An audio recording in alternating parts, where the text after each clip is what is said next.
ക്യാൻസറിനെതിരെ പൊരുതാനായി Calicut city service സഹകരണ ബാങ്കും MVR cancer സെന്ററും സംയുക്തമായി അവതരിപ്പിക്കുന്ന ക്യാൻസർ ചികിത്സാ സഹായ പദ്ധതിയാണ് മാസ് കെയർ. വാർത്തകൾ തുടരുന്നു. വിദ്യാർത്ഥികളിലെ സാമൂഹ്യ സേവന മനോഭാവം അഭിനന്ദനാർഹമാണെന്ന് മന്ത്രി മുഹമ്മദ് റിയാസ്. NSS ക്യാമ്പുകളുടെ സൗത്ത് ജില്ലാതല ഉദ്ഘാടനം നിർവഹിച്ച് സംസാരിക്കുകയായിരുന്നു മന്ത്രി.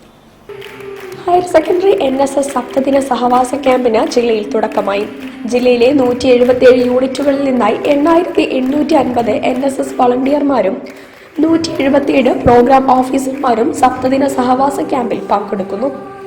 യുവത ഗ്രാമതയുടെ സമഗ്രതയ്ക്കായി എന്ന പ്രമേയത്തെ ആസ്പദമാക്കി ഇനിയും ഒഴുകും മാനവ സ്നേഹത്തിൻ ജീവവാഹിനിയായി എന്ന നാമകരണത്തിലാണ് ക്യാമ്പുകൾ പ്രവർത്തിക്കുന്നത്.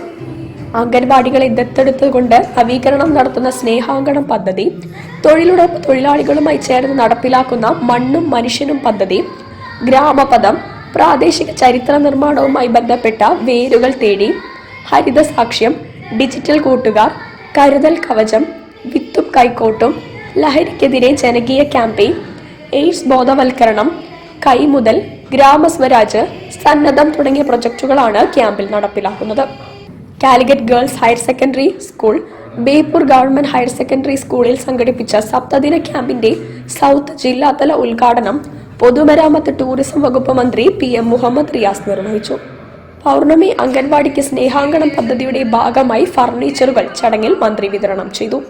PTA പ്രസിഡന്റ് മനോജ് TP അധ്യക്ഷത വഹിച്ചു. Calicut girls PTA president Sajid Ali CK മുഖ്യപ്രഭാഷണം നടത്തി. NSS ജില്ലാ കൺവീനർ MK ഫൈസൽ NSS സന്ദേശം നൽകി.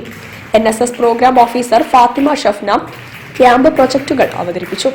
Calicut girls school principal Dyna K Joseph സ്വാഗതവും വളണ്ടിയർ സെക്രട്ടറി സജ യൂനസ് നന്ദിയും പറഞ്ഞു. News bureau, Kozhikode. ഭിന്നശേഷി കലാകാരന്മാരുടെ ചിത്ര പ്രദർശനം റിഫ്ലക്ഷൻ